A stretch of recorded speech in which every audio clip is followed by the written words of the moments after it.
Pernah nggak sih kamu baca sebuah cerita yang saking bagusnya, bikin kamu nggak bisa berhenti?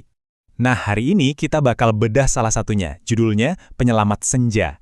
Kita akan lihat bareng-bareng gimana penulisnya ngebangun sebuah dunia yang indah, sekaligus mengerikan, cuma dalam beberapa kalimat. Yuk, kita mulai. Setiap cerita yang bagus itu pasti punya kail yang kuat di awal. Dan ini dia kailnya. Di sebuah desa kecil, setiap orang selalu menunggu senja. Kedengarannya puitis dan damai banget kan? Kita langsung kebayang suasana desa yang tenang. Ini contoh yang pas banget gimana penulisnya itu kayak ngasih kita selimut hangat sebelum tiba-tiba narik selimutnya. Dan, jeng-jeng, tiba-tiba semua ekspektasi kita hancur. Ternyata senja di sini bukan soal keindahan, tapi soal ketakutan.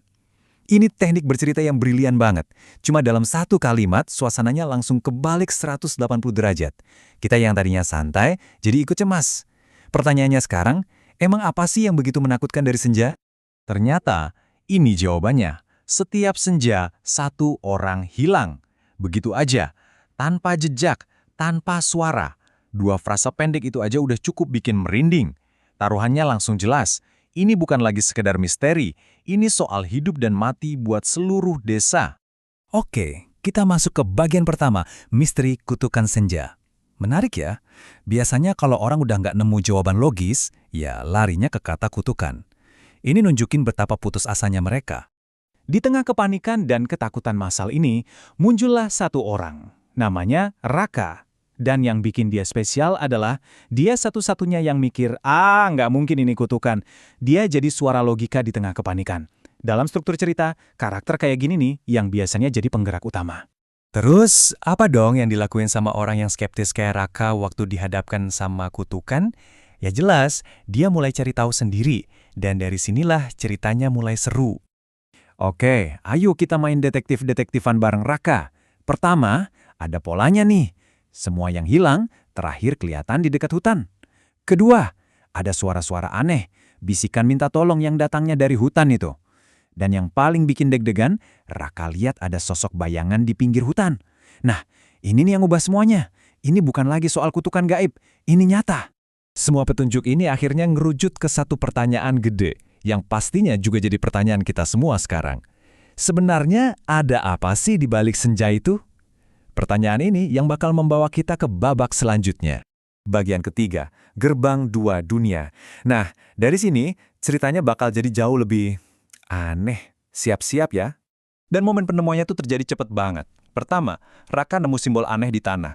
Kedua, pas senja tiba, dia nekat nyentuh simbol itu. Dan ketiga, boom! Dunia di sekelilingnya berubah total.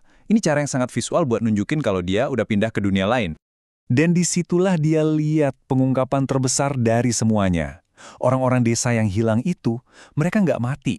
Mereka cuma terjebak di dunia lain. Coba bayangin deh, gimana perasaan Raka. Tiba-tiba misinya berubah total. Dari nyari orang hilang, jadi misi penyelamatan.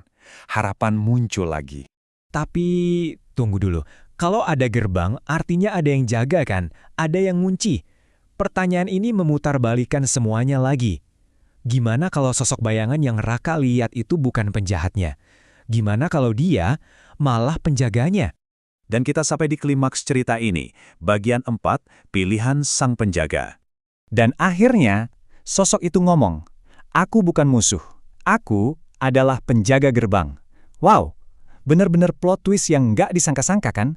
Yang kita kira monster, ternyata malah pelindung. Semua yang kita pikir kita tahu soal kutukan ini ternyata salah besar. Jadi, ceritanya begini.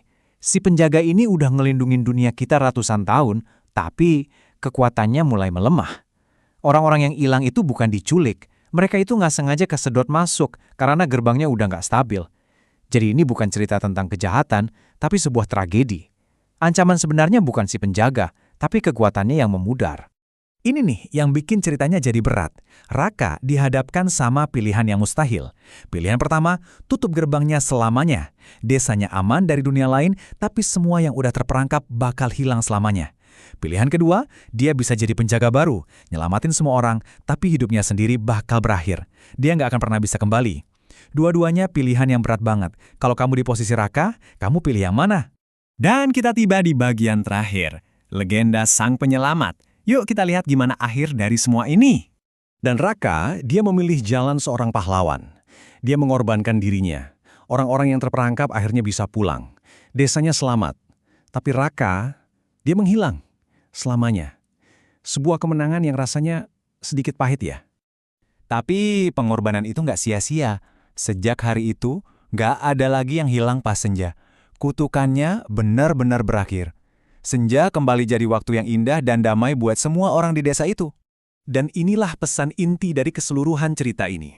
Kadang, pahlawan tidak dikenang dengan nama, tapi dengan apa yang ia lindungi. Mungkin nggak akan ada yang ingat nama Raka, tapi pengorbanannya itu terasa di setiap senja yang damai. Kepahlawanan sejati itu kadang memang nggak kelihatan. Dan ini ninggalin kita dengan satu pertanyaan buat direnungkan. Apakah sebuah pengorbanan yang nggak diingat siapa-siapa itu masih jadi pengorbanan yang berharga? Nah, coba kita pikirin bareng-bareng.